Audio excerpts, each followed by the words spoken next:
Hello student, आज हम बात करने वाले हैं chapter number 2 nationalism in India. और इस चैप्टर से रिलेटेड ऑलरेडी मैं एक वीडियो अपलोड कर चुका हूं।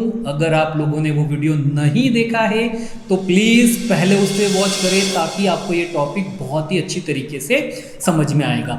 साथ ही साथ मैं आपको एक और चीज़ बताना चाहता हूं कि अब से हमने थोड़ा सा पैटर्न में चेंज ये किया है कि जो भी टॉपिक मैं आपको यहाँ पे समझाने की कोशिश करूँगा उससे रिलेटेड एग्जाम में जितने भी क्वेश्चंस पूछे जाएंगे उन सारे क्वेश्चंस को मैं इस वीडियो के एंड में इंक्लूड करूंगा ताकि उसका आप स्क्रीनशॉट लेके अपने पास रख सकते हैं और उसे आप लर्न भी कर सकते हैं ताकि आपके टॉपिक समझ में भी आ जाएगा और साथ में उसके क्वेश्चन आंसर भी आप लोगों के लर्न हो जाएंगे यहीं पे। इसमें मैं आपको 1 मार्क्स के, 3 मार्क्स के और 5 मार्क्स के सभी तरीके के क्वेश्चन जो है इसमें इंक्लूड करूंगा। आज हम जिस टॉपिक को कवर करने वाले हैं उस टॉपिक का नाम है द आइडिया ऑफ सत्याग्रह।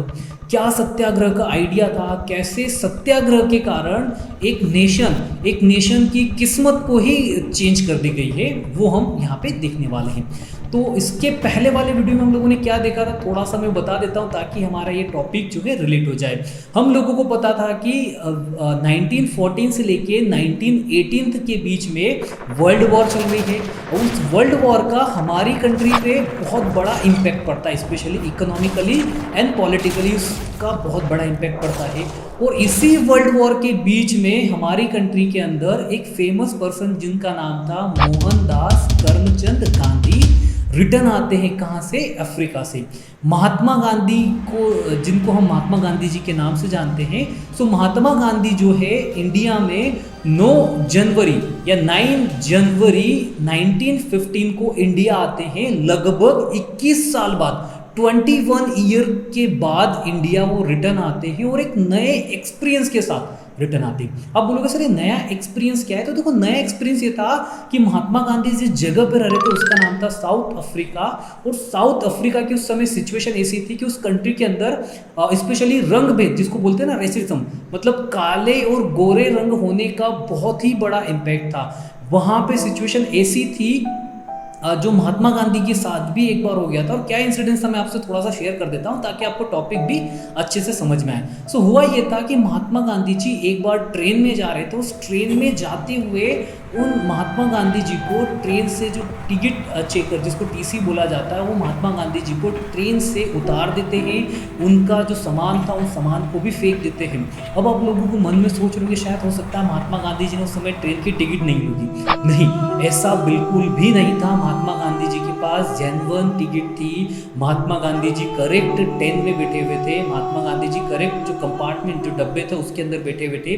फिर भी महात्मा गांधी जी को उस ट्रेन से उतार दिया जाता है। रीज़न ये था क्योंकि उस समय अफ्रीका के अंदर इस तरीके से डिस्क्रिमिनेशन था कि जो ब्रिटिशर्स या जो गोरे लोग थे इनके लिए अलग ट्रेन का डब्बा होता था, इन लोगों के लिए अलग घर बने होते थे, इन लोगों के लिए अलग कॉलोनीज होती थी।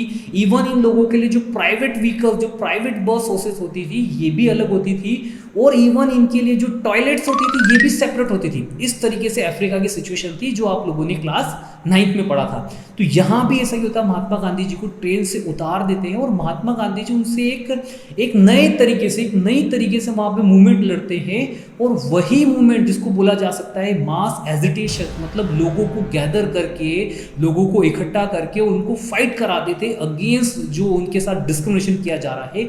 वही मेथड, वही एक्सपीरियंस लेके महात्मा गांधी रिटर्न इंडिया आते हैं।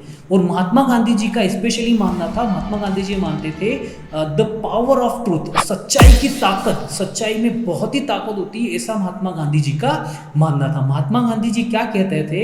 महात्मा गांधी जी ये कहते थे, if the cause was true, if the struggle was against injustice, then physical force not necessary to fight operations.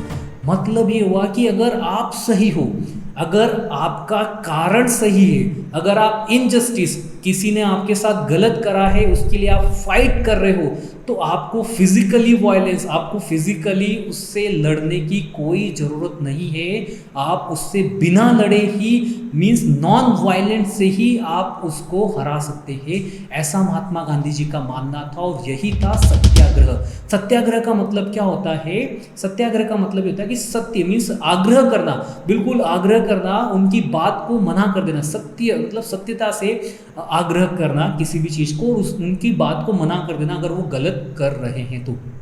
इस कॉन्सेप्ट के साथ महात्मा गांधी ने, इस मेथड्स के साथ महात्मा गांधी ने इंडिया के स्ट्रगल, जो इंडिया का फ्रीडम स्ट्रगल था, स्पेशली एंटी कॉलोनियल जो स्ट्रगल था, उसमें इन्होंने एक पूरी तरीके से एक नया चेंजेस लेके आ गए थे महात्मा गांधी।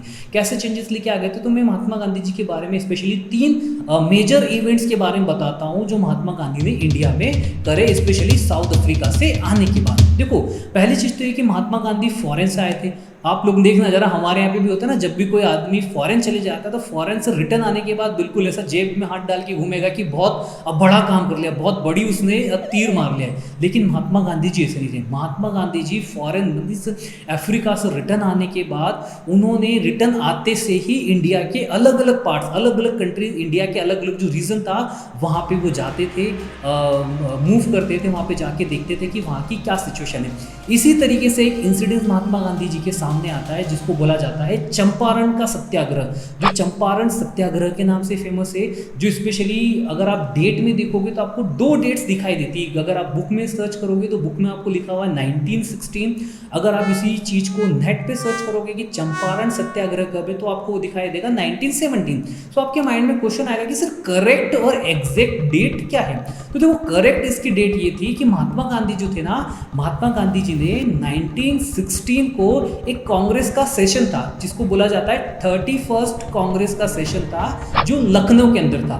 सो आपके माइंड में क्वेश्चन आ सकता है कि सर कांग्रेस का सेशन क्या होता है? सेशन का मतलब ये होता है कि ये कांग्रेस की मीटिंग है। इसको आप अभी सिंपल लैंग्वेज में समझो कि कांग्रेस की एक मीटिंग थी जो कब थी, वो स्पेशली 26 दिसंबर से लेके तो 30 दिसंबर के बीच में सेशन हो रहा था 1916 के अंदर। तो इस मीटिंग में महात्मा गांधी जाते हैं, इस सेशन के अंदर जाते हैं और सेशन में महात्मा गांधी जी से रिक्वेस्ट की जाती है कि आप एक बार चंपारण आए और चंपारण पे आके वहाँ के जो स्पेशली जो पीजेंट्स है उन लोगों के साथ जो चीज़ हो रही है उनके लिए वो स्पेशली उनके लिए कुछ रास्ता बताए कि क्या वो कर सकते हैं, उनको एक गाइडेंस, एक उनको दिशा निर्देश थे। तो इस तरीके से सिचुएशन होती है। तो महात्मा गांधी जी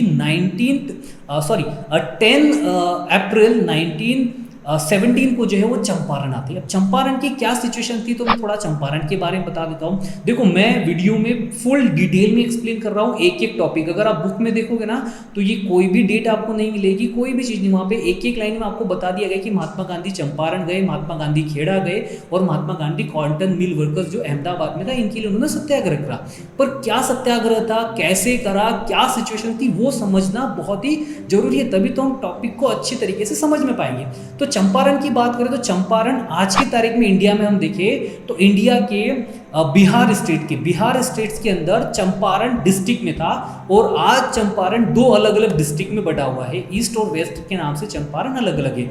उस समय चंपारण जो था एक डिस्ट्रिक्ट था और चंपारण के अंदर स्पेशली इंडिगो प्लांट वर्कर्स का एक बहुत ही बड़ा मूवमेंट हो रहा था, बहुत ही स्ट्रगल था, बहुत ही फाइट था। क्या मूवमेंट था उसको समझो जरा। देखो, चंपारण के अंदर क्या था? चंपारण के अंदर ये था कि जो इंडिगो प्लांट्स वर्कर थे ये स्पेशली मना कर रहे थे ब्रिटिशर्स को कि हम अब इंडिगो की जो क्रॉप्स है, फसल है, इसको नहीं उगाएंगे।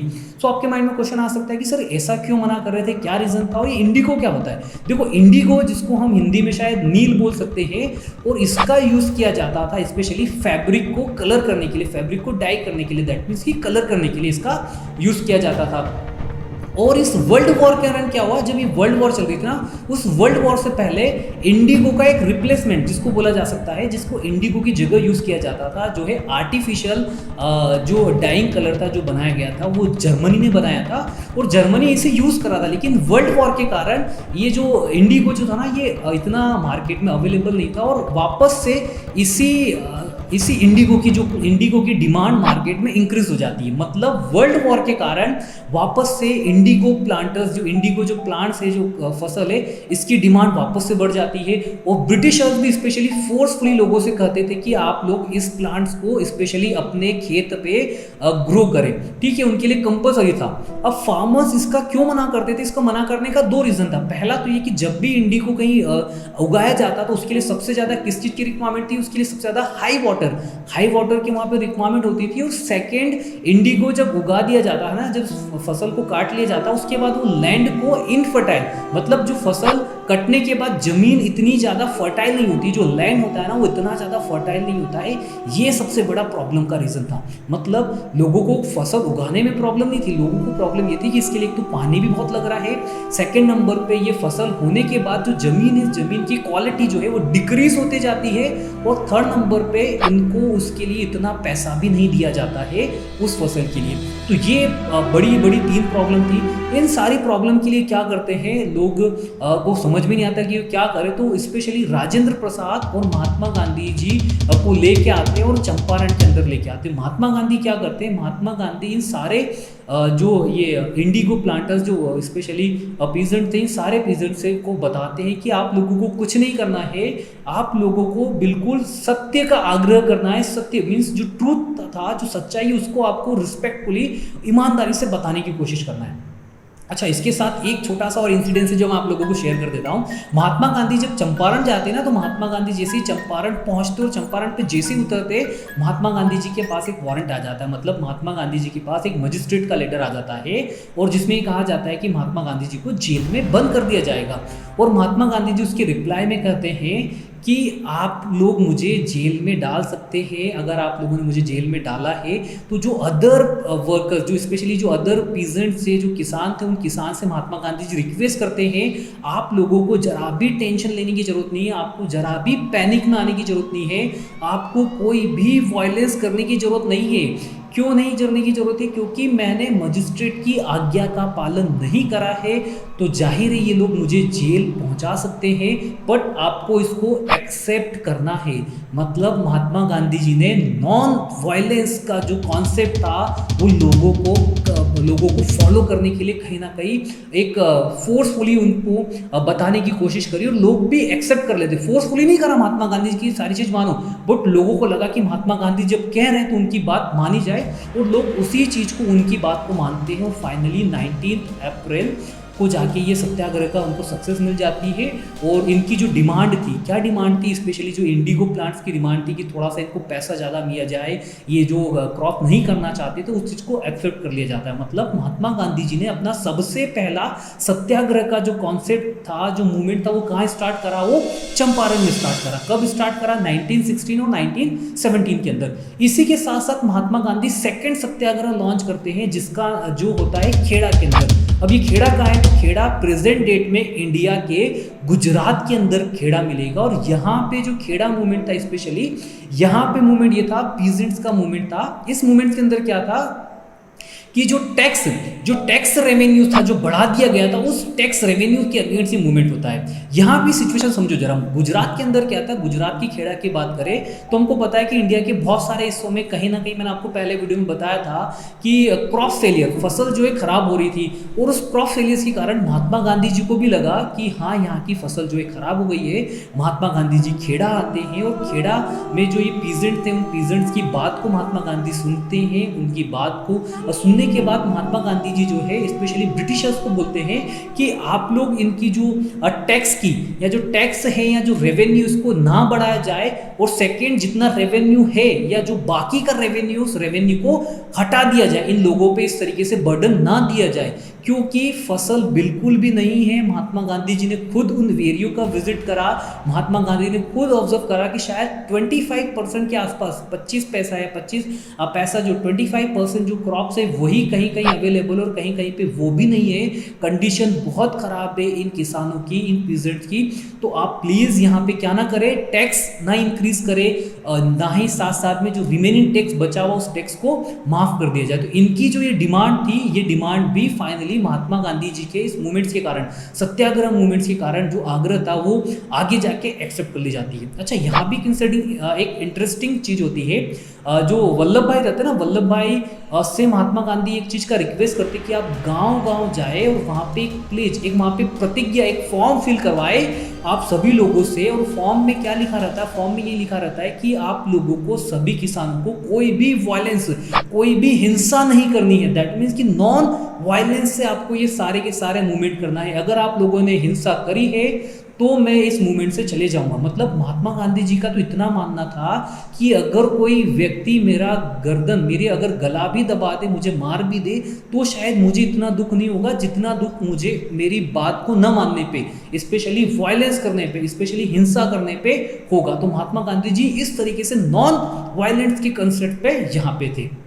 इसी के साथ साथ एक और इंसिडेंस होता है महात्मा गांधी का, जो सत्याग्रह का मूवमेंट होता है, और ये मूवमेंट होता है अहमदाबाद की कॉटन मिल वर्कर्स का।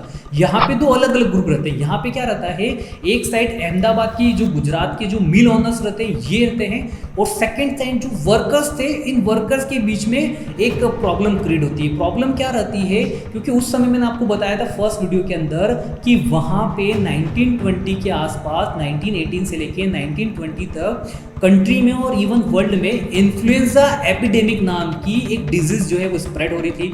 और उसी डिजीज के कारण लोगों की रिक्वायरमेंट थी, उसी प्लेग के कारण, कि उनको जो है थोड़ा सा वेजेस, जो वेजेस है वो ज़्यादा दिया जाए, हाई वेजेस दिया जा सके। ठीक है, उनकी डिमांड ये रहती है कि उनको एटलीस्ट 50% वेजेस ज़्यादा मिले। अगर फॉर एग्जाम्पल पहले 500 मिल रहा है तो अब जो है 750 रुपीज़, 500 का 50% होगा 250, इसको प्लस करके हम लिखेंगे 750 रुपीज़ के आसपास का वेजेस मिले। ये मैं आज की तारीख में बता रहा हूँ 750।